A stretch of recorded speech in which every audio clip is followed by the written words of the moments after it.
বিয়ের প্রথম প্রথম দুই জায়ের মধ্যে সম্পর্ক। দিদি আসবো? হ্যাঁ আয় আয়। দিদি শোনো না, বলছি কি তোমার এই লাল কালারের শাড়িটা আমি নেবো, কালকে বিয়ে বাড়ি আছে তো, আমার একটা ভালো শাড়ি নেই। ছোট, তোর যখন ইচ্ছা যেটা ইচ্ছা সেটা তো লাগবে, তুই আমার ঘর থেকে নিয়ে যাবি, তোকে জিজ্ঞাসা করতে হবে না, তোর যা লাগবে তুই আমার ঘর থেকে নিয়ে যাবি। আমি নিয়ে নেবো। থ্যাংক ইউ দিদি।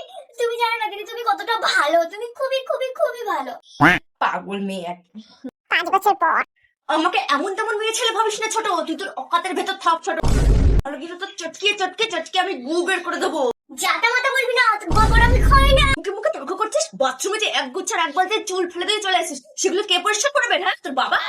বাথরুমে চুলগুলো আমার একার। হ্যাঁ তোর কি পুরো গুষ্টি এসেছিল না? মুখ সামনে কথা বল বড়। যার রক্তেই নোংরা থাকে সে আবার কত ভালো হবে। এই বড়, মুখ সামলে কথা বল না, কিন্তু আমি ভুলে যাবো যে তুই আমার বড়দি হস। 1 ঘন্টা 2 ঘন্টা বাথরুমে থাকা যদি এত সপ্তাহে তোমার বরকে বলো না যে বাথরুমটা করে দিতে আলাদা হবে। আমি কেন তৈরি করবো? হ্যাঁ তোর বরকে বলকে তোদের জন্য আলাদা বাথরুম তৈরি করতে, বেশ করবো, আমি এখানে থাকবো, বেশ করবো, তুই দেখ।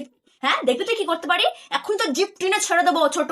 মুখ সামলে কথা বলবি কিন্তু তুই এবার। বকবক করবি না, তুই বেশি উঠে যাচ্ছিস কিন্তু মাথায় চলে যাচ্ছিস। তুই মুখ সামলে কথা বল, আমি কি বলছো, তুই মুখ সামলে কথা বলবি।